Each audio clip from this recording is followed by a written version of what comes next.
KBR news కి స్వాగతం.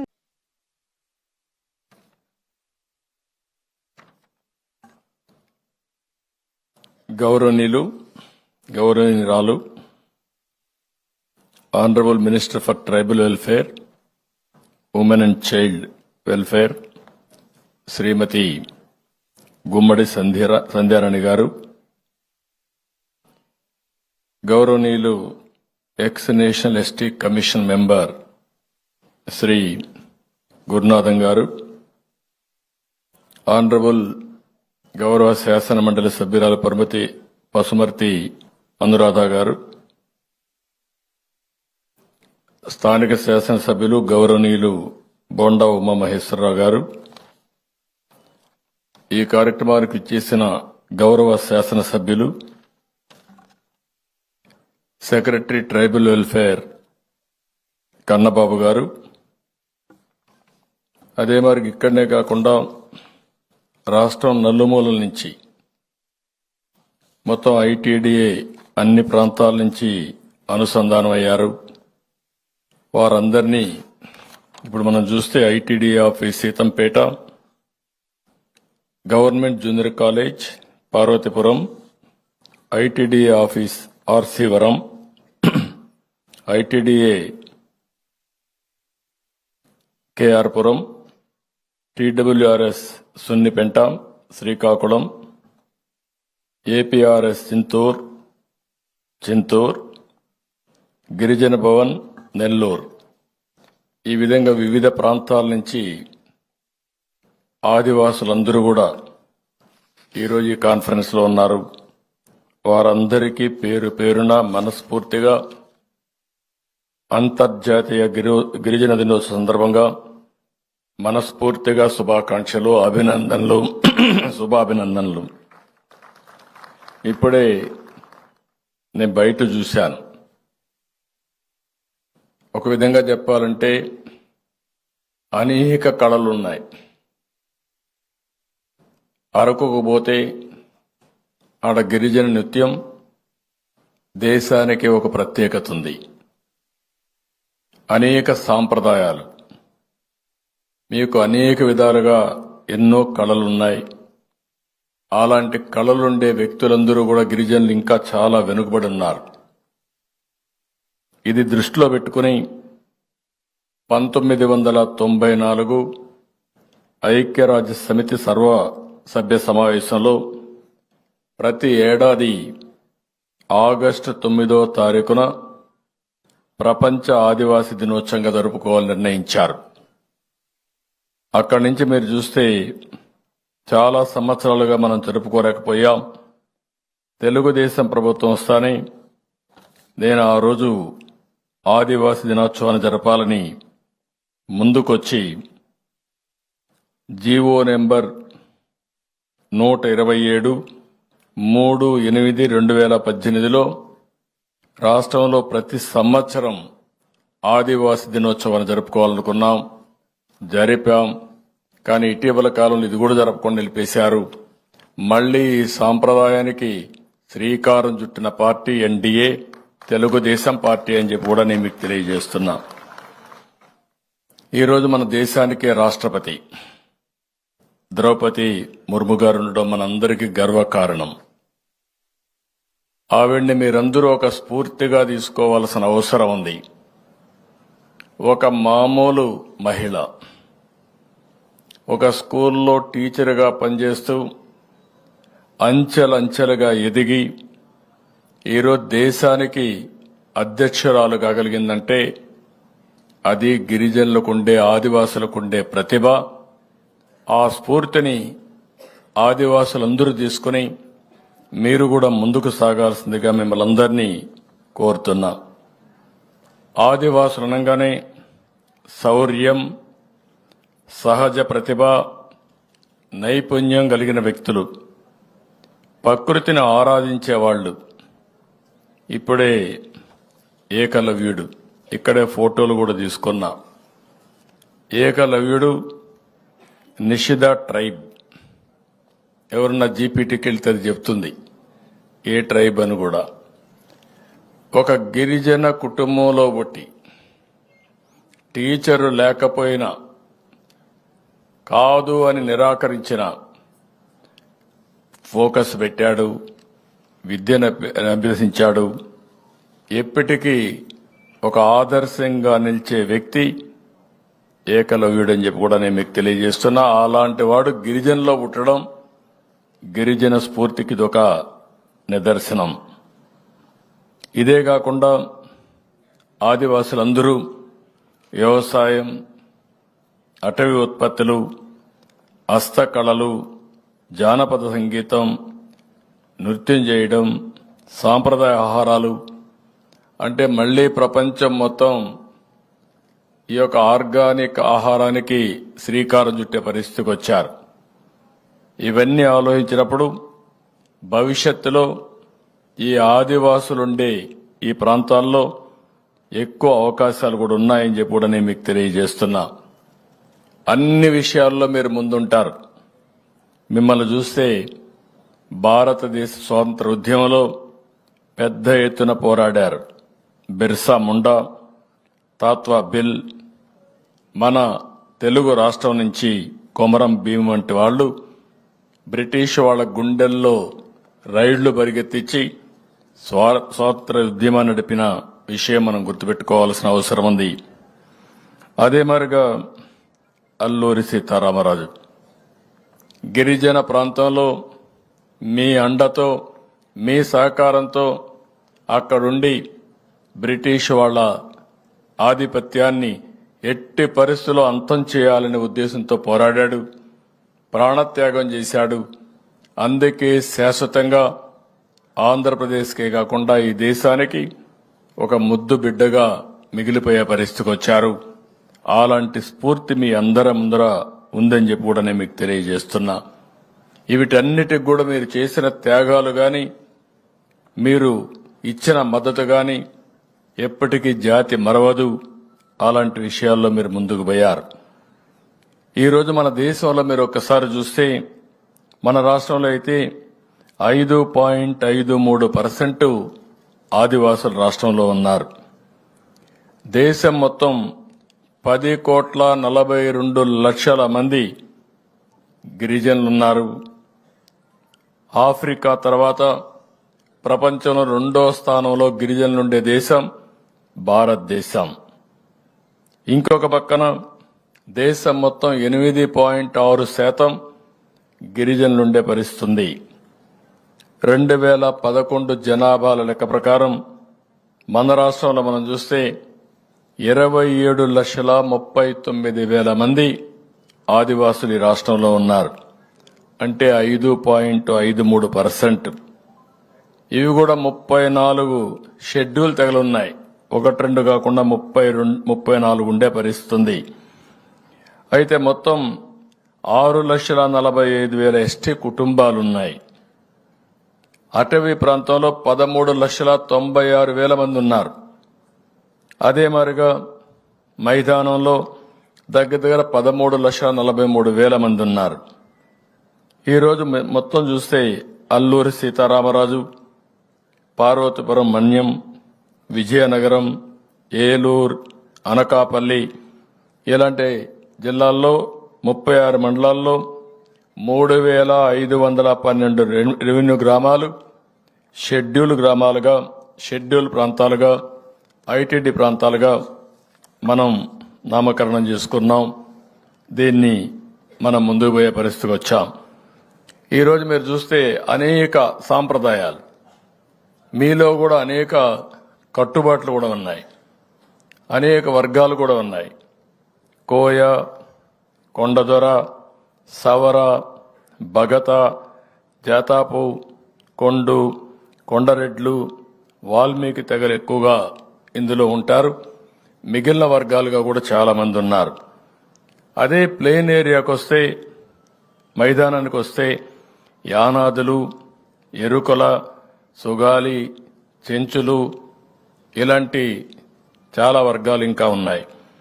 అంటే మొత్తం ఇవన్నీ చూసినప్పుడు అటు మైదానం, ఇటు ఏజెన్సీ ప్రాంతాల్లో సమానంగా ఉన్నారు.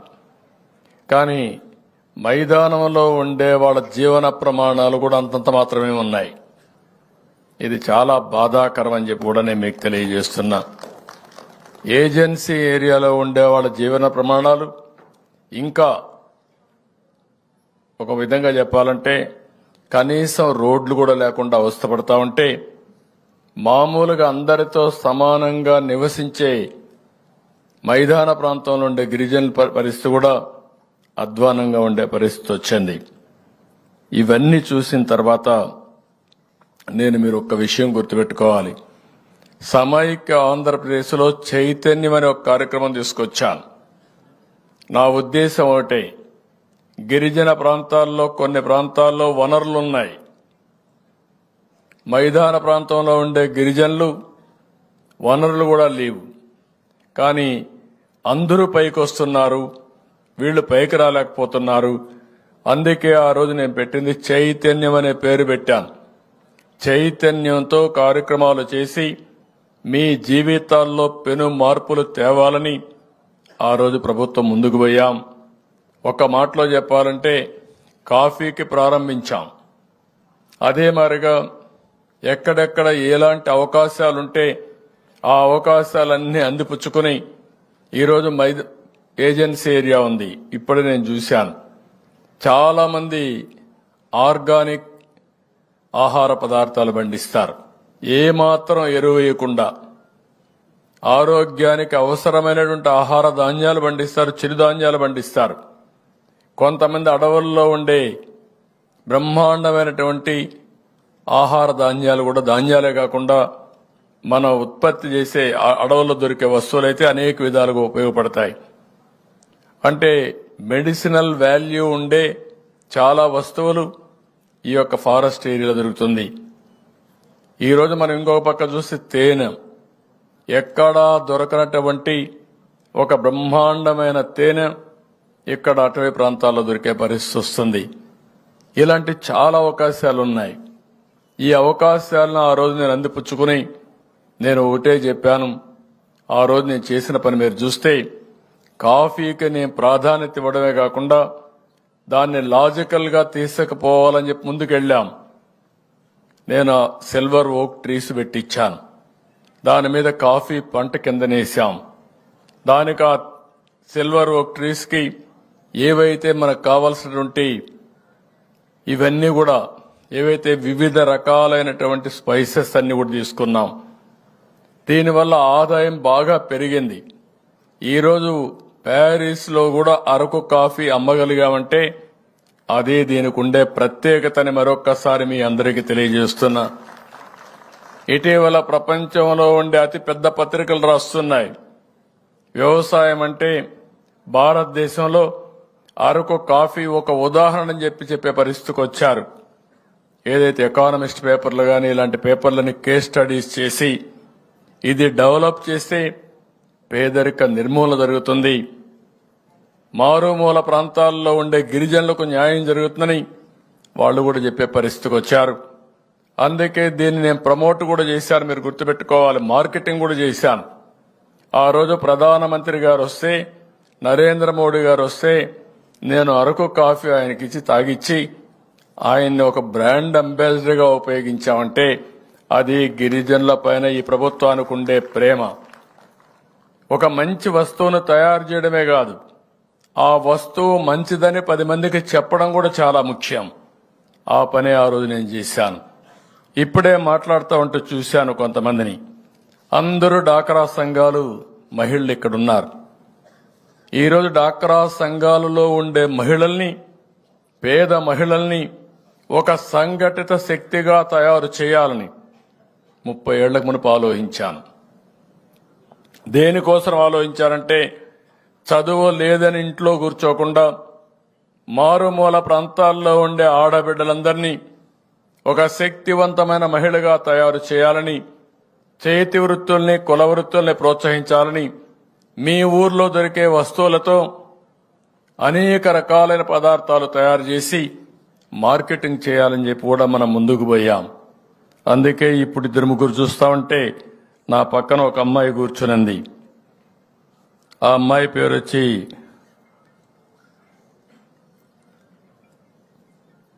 సవరపు పావని. ఇంటర్మీడియట్ ఏజెన్సీ ఏరియాలో రంపచోడవరం నుంచి వచ్చింది. నేను అడిగాను, 2 పిల్లలు, డాక్రా సంఘ సభ్యురాలు, రోజుకు 300 నుంచి 500 రూపాయలు సంపాదిస్తుంది కుట్టు మిషన్ పెట్టుకొని. 2 పిల్లల్ని బాగా చదివిస్తా ఉంది. ఆ రోజు పెట్టినటువంటి డాక్రా సంఘాలు ఒక స్థాయికి వచ్చాయి, ఆ స్థాయిలో ఆగిపోయే పరిస్థితి వచ్చింది. ఇప్పుడే మీరు చూశారు, బుల్లెమ్మ మల్టీగ్రెయిన్ బిస్కెట్స్ తయారు చేశారు. తెలుగుదేశం హయాంలో 12 లక్షల వరకు అమ్మారు. ఆదరణ లేకపోతే 2 లక్షలకు పడిపోయింది. అంటే అది కూడా కొనేవాళ్ళు లేరు.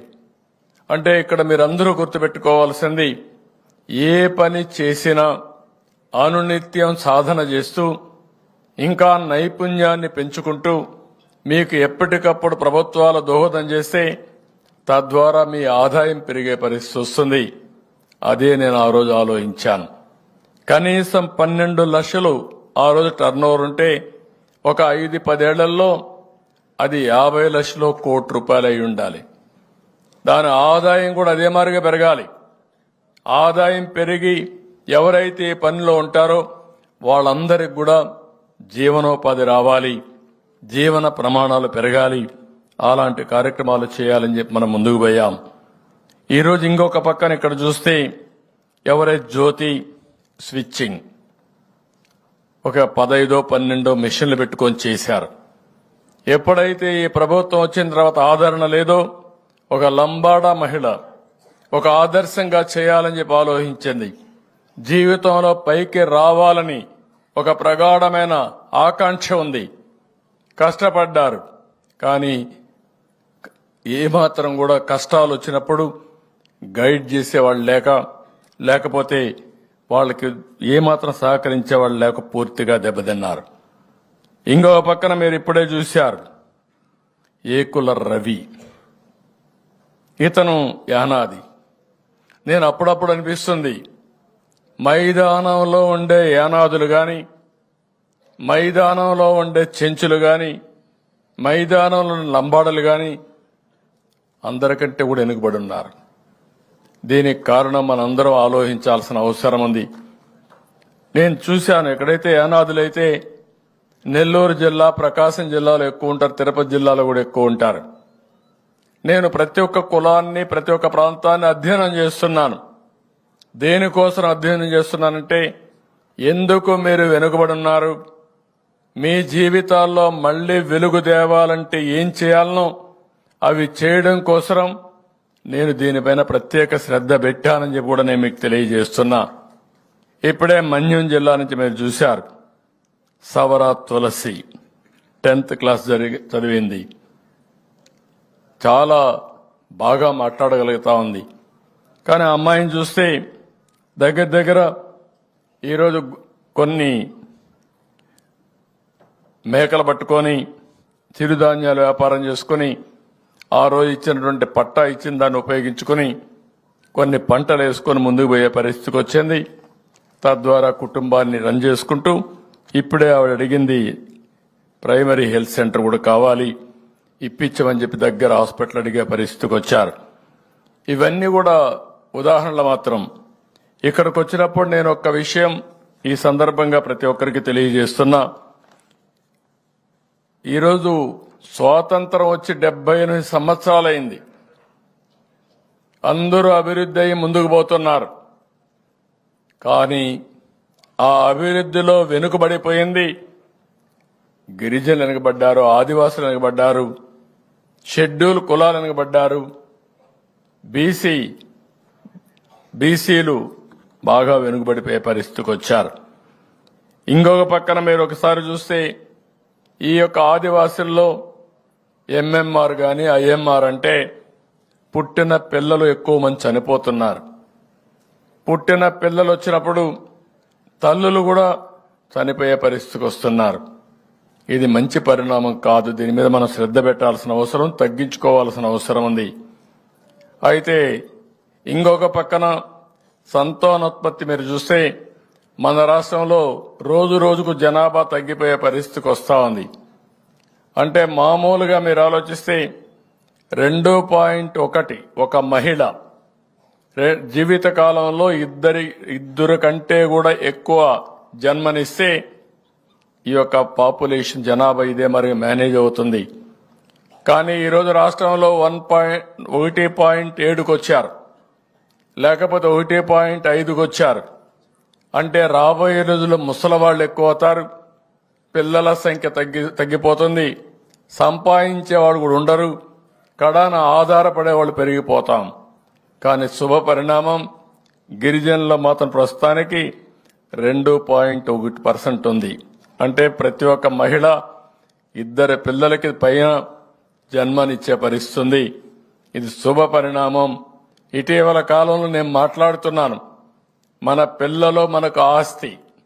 పిల్లల్ని బాగా చదివిస్తే మనం కష్టంలో ఉన్నప్పుడు కానీ పెద్ద అయిన తర్వాత కానీ మనం చూసుకునే శక్తి ఉంటుంది. దీనికి దోహదం చేయాలని చెప్పి నేను చాలా స్పష్టంగా చెప్తున్నాను.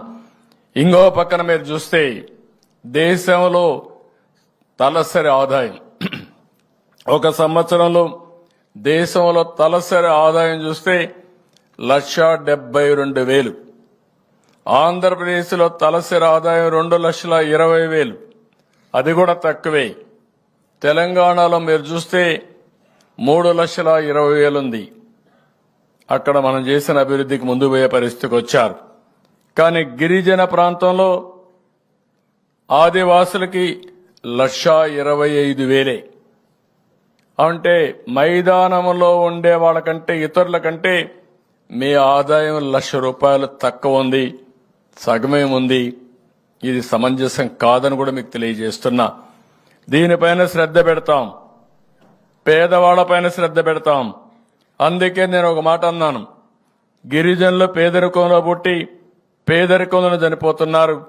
ఆర్టిఫిషియల్ ఇంటెలిజెన్స్ గురించి మాట్లాడుతున్నాం, ఇంకా డోలే మూతలు కనపడుస్తున్నాయి. ఇది చాలా దురదృష్టకరం. ఇవన్నీ కూడా మనం రూపుమాపుకోవాల్సిన అవసరం ఉందని చెప్పి కూడా నేను మీకు తెలియజేస్తున్నా.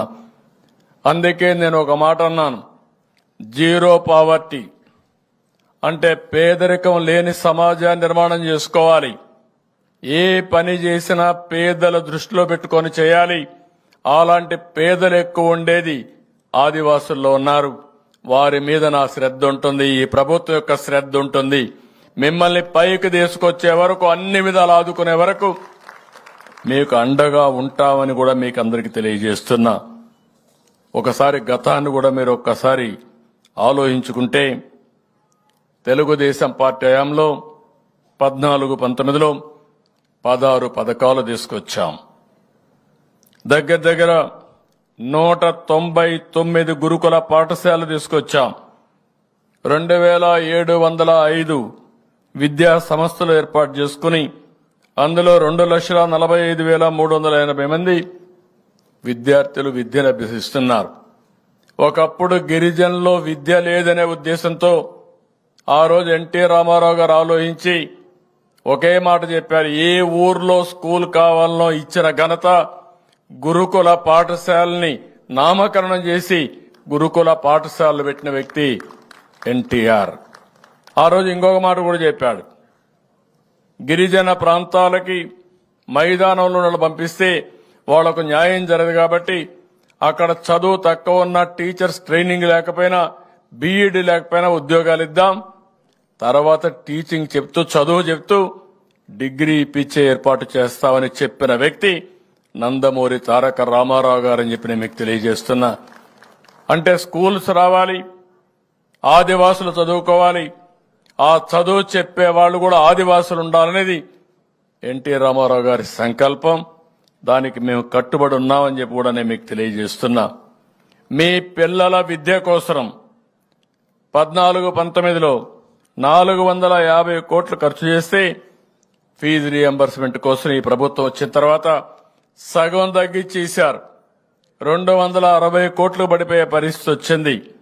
నేను ఒకటి ఆలోచించాను, గిరిజన పిల్లలు గిరిజనులు గాని కూలీలు గాని అటవీ ప్రాంతంలో మిగిలిపోకూడదని మిమ్మల్ని ఐఏఎస్ చేయాలి, ఐపీఎస్ చేయాలి, లేకపోతే ఐఐఎంలకు వెళ్ళాలి అనే ఉద్దేశంతో శ్రద్ధ పెట్టాం. దీనికి ప్రత్యేకమైనటువంటి ట్రైనింగ్ ఇచ్చాం. ఇంకో పక్కన చూస్తే సివిల్ సర్వీస్ పరీక్షల్లో విజయం సాధించాలని 13 కోట్ల రూపాయలు ఖర్చు పెట్టి దగ్గర 1000 మందికి ట్రైనింగ్ ఇచ్చాం. ఈ ప్రభుత్వం వస్తానే 3 లక్షలు ఖర్చు పెట్టి ఒకరికో ఇద్దరికో ముగ్గురికి ట్రైనింగ్ ఇచ్చే పరిస్థితికి వచ్చారు. అంటే గిరిజనుల్లో ప్రతిభ ఉంది. ప్రతిభని సానబెట్టి బయట తేవాల్సిన అవసరం ఉంది. అలాంటి కార్యక్రమాలు చేయడంలో పూర్తిగా ఫెయిల్ అయ్యే పరిస్థితికి వచ్చారు. మీరిక్కడే కాదు, అంబేద్కర్ ఓవర్సీస్ విద్యా విధానాన్ని పెట్టి గిరిజన పిల్లలకి 20 లక్షలు, ఆ ప్రాంతంలో 10 లక్షల డబ్బులు ఇచ్చి విదేశాల్లో బెస్ట్ యూనివర్సిటీస్ పంపించాం. 55 మందిని పంపించి 7.5 కోట్ల రూపాయలు ఖర్చు పెట్టాం. వీళ్ళు వచ్చిన తర్వాత పేరు తీసేసి పథకాన్ని కూడా బొక్కబెట్టి కనీసం ఒక్కరికి మాత్రం ఇచ్చారు. అంటే ఏ విధంగా సబబో మనం ఆలోచించుకోవాల్సిన అవసరం ఉంది. ఇది కాకుండా మీరు చూస్తే ఆ రోజు ఇంకొక పక్క బెస్ట్ అవైలబుల్ స్కూల్స్ ఉన్నాయి, కార్పొరేట్ స్కూల్స్ ఉన్నాయి. గిరిజన పిల్లలు అక్కడ చదువుకోవాలి, అందరితో సమానంగా రాణించాలనే ఉద్దేశంతో పెడితే దాన్ని కూడా తీసేసే పరిస్థితికి వచ్చారు. ఇంకో పక్కన మీరు ఒకసారి చూస్తే ఎస్టీలకు ఆ రోజు గిరిపుత్రిక కింద నేను 9,222 మందికి 56 కోట్ల రూపాయల ఆర్థిక సహాయం చేశాం. పెళ్లి నిశ్చయమవుతానే ఏ మాత్రం కూడా మీకు దిగులు లేకుండా మీకు డబ్బులిచ్చి పెళ్లి జరిపించిన పార్టీ తెలుగుదేశం పార్టీ అని చెప్పి కూడా మీకు తెలియజేస్తున్నా. అలాంటిది ఈరోజు చూస్తే పూర్తిగా దీన్ని కూడా నీరుగారు చేసే పరిస్థితికి వచ్చారు. ఆ రోజు గిరిజనుల్లో ఎవరైనా చనిపోతే మట్టి ఖర్చుకు డబ్బులు ఇచ్చాం. 5 లక్షల రూపాయలు చంద్రన్న భరోసా కింద మీకు ఆర్థిక సహాయం చేసిన పార్టీ తెలుగుదేశం పార్టీ. ఎవరన్నా చనిపోతే దిక్కు లేదని బాధపడకుండా ప్రభుత్వం అండగా నిలిచాం. మీలో చాలా మంది ఆ రోజు డోలీలు తీసుకుని ఎన్నో కిలోమీటర్ల తరబడి నడిచి వచ్చేవాళ్ళు. అది నాకు చాలా బాధ కలిగింది. మేము అంబులెన్సులు పెట్టాం. అంబులెన్సులన్నీ రోడ్డు మీద తిరగలుగుతాయి. గిరిజన ప్రాంతంలో ఆదివాసులుండే కొన్ని మారుమూల ప్రాంతాల్లో కనీసం ఈ యొక్క 4 వీలర్స్ రావు. అందుకని ఆలోచించి నేను 2 వీలర్స్ తో అంబులెన్సెస్, ఫీడర్ అంబులెన్సెస్ పెట్టాను.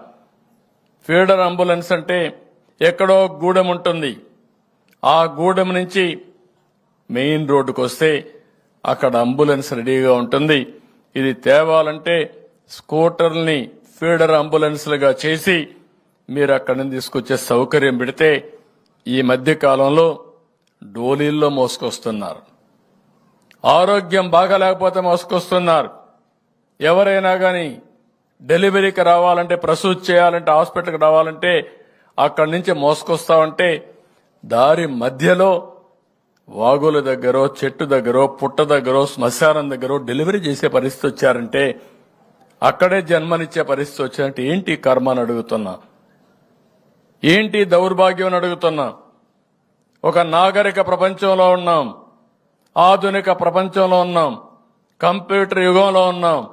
ఇంకా ఈ గిరిజనుల పరిస్థితి డోలీల్లో తీసుకొచ్చే పరిస్థితి ఉందంటే దీనికి మనం అందరం కూడా బాధపడవలసిన అవసరం ఉందని చెప్పి కూడా నేను మీకు తెలియజేస్తున్నా.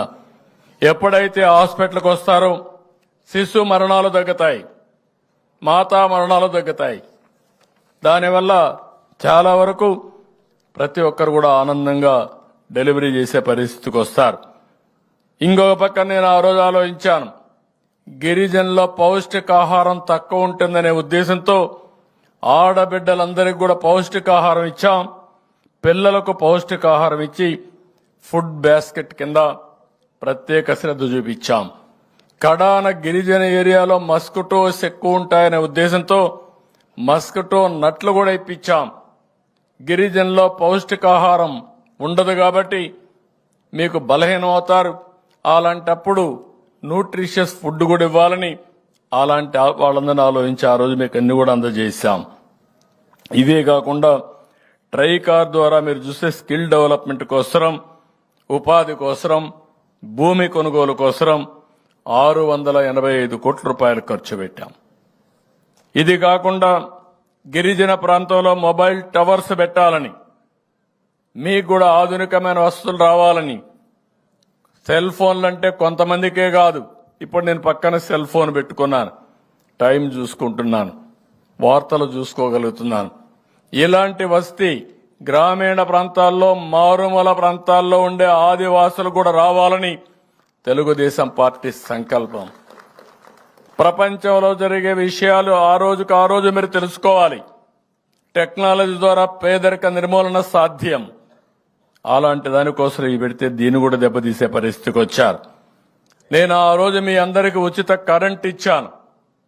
ఈ రోజు వీళ్ళని చూస్తే పట్టణాల్లో నివసించే గిరిజనులకు ఇచ్చిన కరెంటు కూడా తీసేసి జగ్జీవన్ జ్యోతి కింద ఇచ్చిన పథకాన్ని రద్దు చేసే పరిస్థితికి వచ్చారు.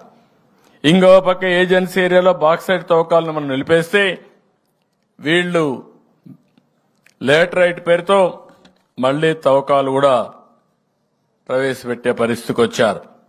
ఏదేమైనా నేను ఒకటే మీ అందరికీ హామీ ఇస్తున్నా, నేను ఈ 5 ఏళ్లలో నిర్దిష్టమైన విధానాల ద్వారా గణనీయంగా పేదరిక నిర్మూలన ఆదివాసుల్లో తెచ్చే బాధ్యత తెలుగుదేశం పార్టీ తీసుకుంటాం, ఎన్డీఏ తీసుకుంటాం కూడా హామీ ఇస్తున్నా. నిన్నే ఒక రివ్యూ చేశా. ఆ రివ్యూలో చాలా స్పష్టంగా అధికారులు ఇక్కడే ఉన్నారు, డైరెక్టర్ ఉన్నారు, కమిషనర్ ఉన్నారు, సెక్రటరీ గారు ఉన్నారు, మినిస్టర్ గారు ఉన్నారు. అందరికీ ఒక దశ దిశ నిర్దేశించాను, వే ఫార్వర్డ్ ఇచ్చాను. పేరుకు కార్యక్రమాలు కాదు, ఫలితాలిచ్చే కార్యక్రమాలుగా ఉండాలి. మనం చేసే ప్రతి ఒక్క పని తద్వారా గిరిజనుల జీవన ప్రమాణాల్లో మార్పు తీసుకురావాలి. ఈ రోజు ఎట్టుందో ఒక సంవత్సరంలో ఏ విధంగా మార్పు తీసుకొస్తామో ఆ ఒక్క సంవత్సరం తర్వాత ఏ విధంగా చేయాలనో చాలా స్పష్టంగా ఆదేశాలు ఇచ్చా. అవి చేస్తామని చెప్పి కూడా నేను మీకు తెలియజేస్తున్నా. నా ఉద్దేశం ఒకటి, జీరో పావర్టీ అంటే పేదరికం లేని సమాజం. ఇది సాధ్యం. ఈ టెక్నాలజీ ఏజ్ లో ప్రతి ఒక్క కుటుంబాన్ని కంప్యూటర్లో పెట్టుకుని మేమేమిచ్చాం, మీకు ఎట్లా పనిచేసింది, మళ్లీ మీ జీవన ప్రమాణాలు పెరిగాయా, మీ జీవన ప్రమాణాల్లో అనేక విషయాలున్నాయి.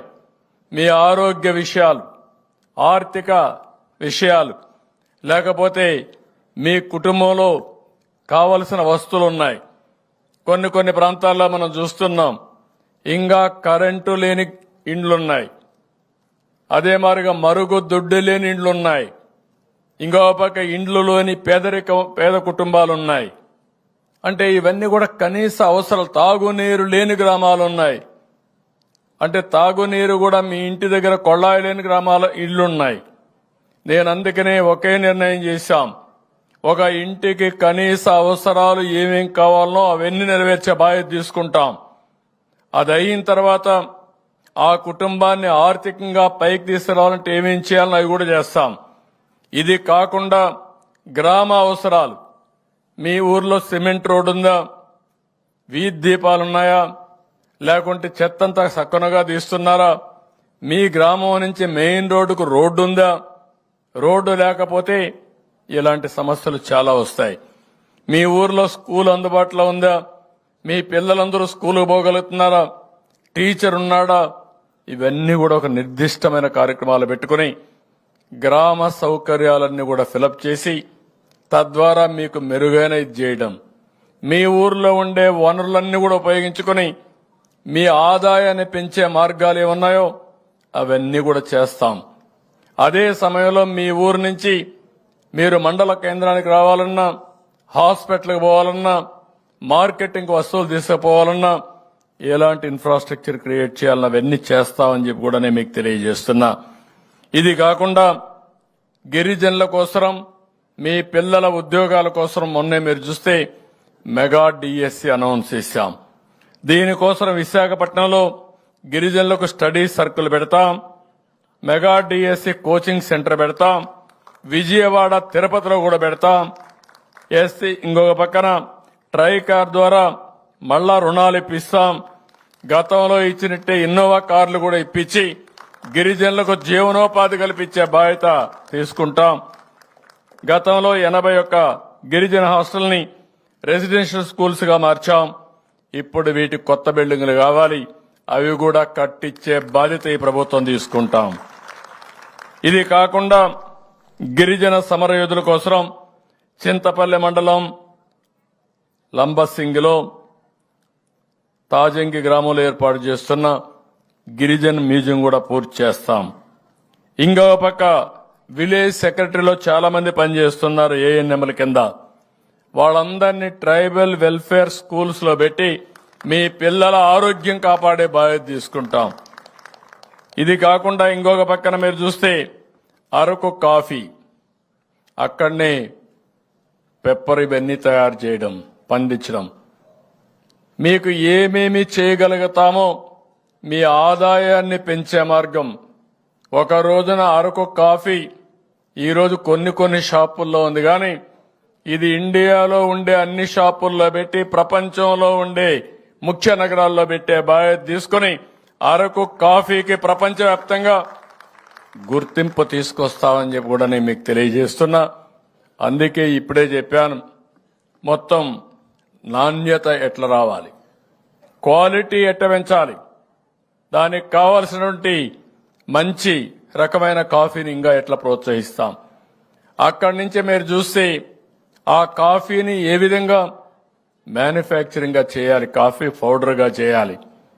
అదే సమయంలో దీన్ని మార్కెటింగ్ ఎట్లా చేయాలో చేస్తాం. దీనివల్ల మీ ఆదాయం వాణిజ్య పంటల కంటే ఎక్కువ వచ్చే అవకాశం ఉంటుంది. ఇది కూడా చేస్తామని చెప్పి కూడా నేను మీకు తెలియజేస్తున్నా. ఇంకో పక్క మీ ప్రాంతంలో ఉండే సహజమైన పంటలు, ఎక్కడ కూడా ఎరువు గాని క్రిమి సంహారక మందు వాడనటువంటి ఆర్గానిక్ పంటలు మీరు ఏర్పాటు చేస్తున్నారు. దాన్ని కూడా ఉపయోగించుకుని అవసరమైతే బిస్కెట్స్ తయారు చేసి ఇక్కడ బిస్కెట్స్ కానీ మిగిలిన ఇక్కడ ఏమేం చేయగలుగుతాం అన్ని చేసి మార్కెటింగ్ కూడా ఎస్టాబ్లిష్ చేస్తామని చెప్పి కూడా నేను మీకు తెలియజేస్తున్నా. గిరిజన ప్రాంతాల్లో మీరు తయారు చేసే వస్తువుల్ని ఓఎన్డీసీ ప్లాట్ఫామ్ ద్వారా డైరెక్ట్ గా వినియోగదారులకు మీరే అమ్మే ఏర్పాటు చేస్తాం. అంటే ఈరోజు మీ ఊర్లో ఉంటారు, ఈ ప్లాట్ఫామ్ లో మీరుంటే ఎవరు హైదరాబాద్ లో కావాలన్నా బెంగళూరులో కావాలన్నా మీ ఊర్లో ఉత్పత్తి చేసినటువంటి ఒక తేనె నేరుగా వాళ్ళకి అమ్మే ఏర్పాటు వస్తుంది, ఆ షాప్కి అమ్మే ఏర్పాటు వస్తుంది. దానికి కూడా శ్రీకారం చుడతామని చెప్పి కూడా నేను మీకు తెలియజేస్తున్నా. 2191 ఎస్టీ గ్రామాలకు రోడ్డు సౌకర్యం లేదు. ఇవన్నీ కూడా రోడ్డు కనెక్టివిటీ ఇచ్చే బాధ్యత తీసుకుంటా. ప్రతి ఒక్క గిరిజన గ్రామానికి కనెక్టివిటీ ఇప్పిస్తాం.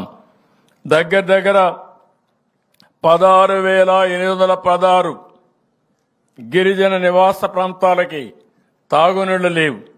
2,373 కోట్ల రూపాయలు ఖర్చు పెట్టి ప్రతి ఒక్క ఇంటికి కొళాయి ద్వారా నీళ్లు ఇప్పించే బాధ్యత తీసుకుంటాం. ఇది కాకుండా ఈరోజు జీవో నెంబర్ 3 ఉంది, ఎలక్షన్స్ కూడా ఉన్నాయి విశాఖపట్నంలో. నేను ఆ విషయం కానీ కొన్ని ఉద్యోగాల విషయాలు మాట్లాడలేకపోతున్నా. నాకు బాగా గుర్తుంది, నేనే తీసుకొచ్చిన జీవో అది. దాన్ని ఏ విధంగా మళ్ళా మీ పిల్లల కోసం ఏం చేయాలో అన్ని విధాలా చేస్తామని చెప్పి కూడా నేను మీ అందరికి హామీ ఇస్తున్నా. ఇది కాకుండా ఇంకా చిన్న సమస్యలు ఏవైతే ఉన్నాయో అవన్నీ కూడా అధ్యయనం చేస్తున్నా. సీతంపేట ఐటీడీఏలో 7 కోట్ల ఖర్చుతో సమగ్ర పసుపు ఉత్పత్తి. ఈరోజు మన దగ్గరుండే పసుపులో కర్కుమెన్ ఎక్కువ ఉంది, దీనివల్ల ఎక్కువ గిరాకీ ఉంటుంది. అలాంటి పసుపుని ఒక వాణిజ్య పంట కింద ఏ విధంగా దీన్ని వాల్యూ అడిషన్ చేయాలి, అవన్నీ చేసి మీ ఆదాయం పెంచుతామని చెప్పి కూడా నేను మీకు తెలియజేస్తున్నా. ఇదే మరిగా ఎన్టీఆర్ ఐటీడీఏ సీతంపేటలో ఎన్టీఆర్ అడ్వెంచర్ పార్క్ ఉంది, దానికి కూడా గిరిజన మ్యూజియం కూడా అభివృద్ధి చేయాలి. దీనికి కూడా ఒక 2,50,00,000 అవుతుందన్నారు. అది కూడా ఖర్చు పెట్టి చేస్తామని చెప్పి కూడా నేను మీకు తెలియజేస్తున్నాను. ఇంకో పక్క ఐటీడీఏ పార్వతీపురంలో కొమరాడ మండలంలో పూర్ణపాడు లాబేస్ గ్రామాల మధ్య నాగావళి నదిపై ఒక హై లెవెల్ బ్రిడ్జ్ కావాలన్నారు, అది కూడా పూర్తి చేస్తాం. చింతూరులో ఐటీడీఏ పరిధిలో 11 ఎత్తిపోతల పథకాలు కావాలి. దీనికి 2.5 కోట్లు ఖర్చు అవుతుందన్నారు. అది కూడా ఖర్చు పెట్టి మొన్నే రివ్యూ చేశాను. అవి కూడా శాంక్షన్ చేస్తాం. ఇది కాకుండా ఈరోజు ఇంకొక పక్కన మీరు చూస్తే ఏదైతే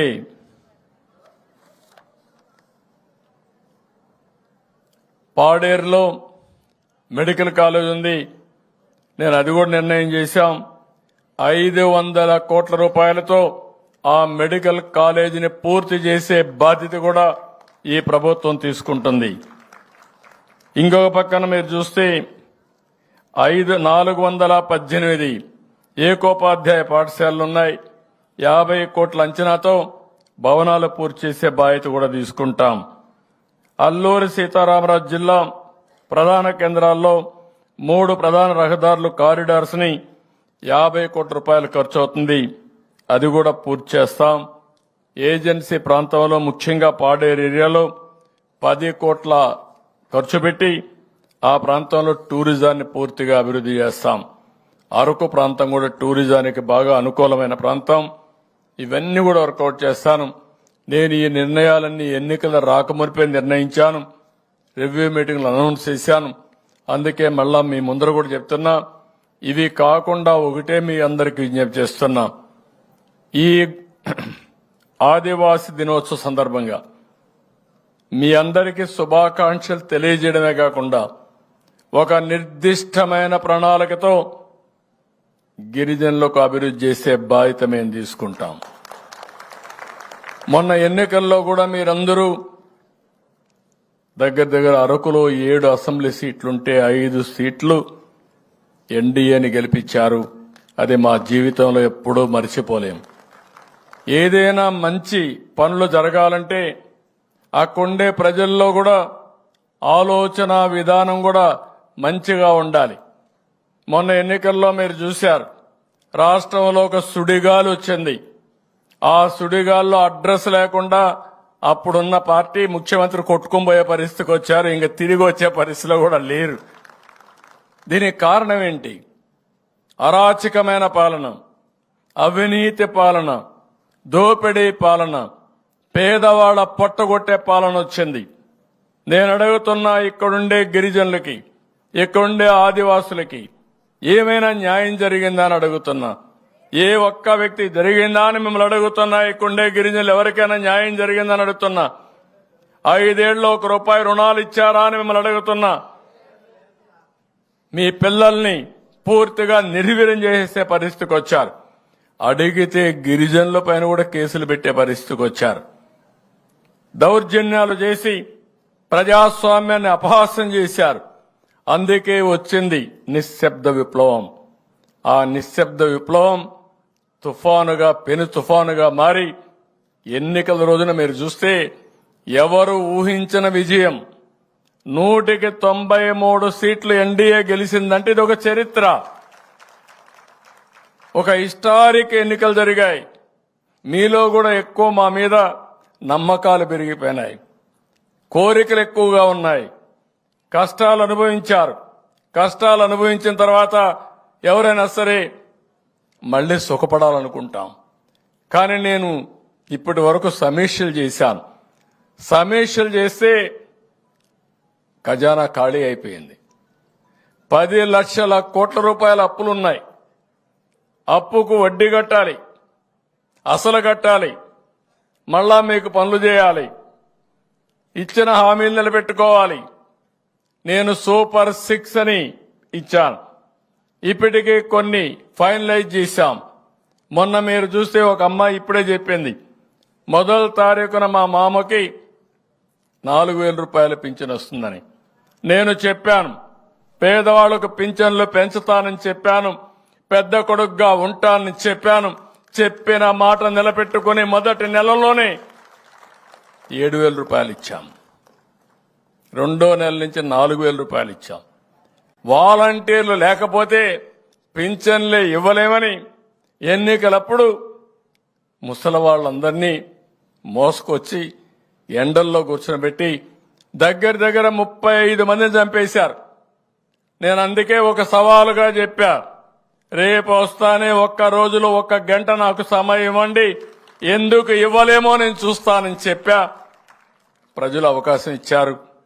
ఒక రోజులో 99% ఆ ఊర్లో ఉండేవాళ్ళు కాకుండా అందరికి ఇచ్చామా లేదా మీరే చెప్పండి. అసాధ్యమని చెప్పారు. అసాధ్యాన్ని సుసాధ్యం చేసే శక్తి ఈ తెలుగుదేశానికి ఎన్డీఏకు ఉందని మరొక్కసారి మీ అందరికి విజ్ఞప్తి చేస్తున్నా. మంచి రోజులు వస్తాయి. అందుకే రేపు ఆగస్టు మళ్ళా 15వ తారీఖున అన్నా క్యాంటీన్ పెడుతున్నాం. గిరిజన ప్రాంతాల్లో అన్ని మండలాల్లో అన్నా క్యాంటీన్ పెట్టే బాధ్యత నాదని మీ అందరికీ హామీ ఇస్తున్నా. ఎందుకంటే పేదవాళ్ళు ఎక్కడుంటే అక్కడ మనం అండగా ఉండాల్సిన అవసరం ఉంది. ఇదే కాకుండా మీ భూములు కొట్టేయాలని ఒక స్కెచ్ తయారు చేశారు. ఆ భూముల్ని కాపాడడానికి ల్యాండ్ టైటిలింగ్ యాక్ట్ కూడా రద్దు చేశాను. ఎక్కడికక్కడ దోపిడీ జరిగింది, భూ కబ్జాలు జరిగాయి, ఆస్తుల్ని కబ్జా చేశారు, బెదిరించారు. అవన్నీ చట్ట ప్రకారం యాక్షన్ తీసుకుంటాం. నేను ఎక్కడా రాజకీయ వివక్షత చూపేను, అదే మరిగా రాజకీయ కక్షతో ముందుకు పోను.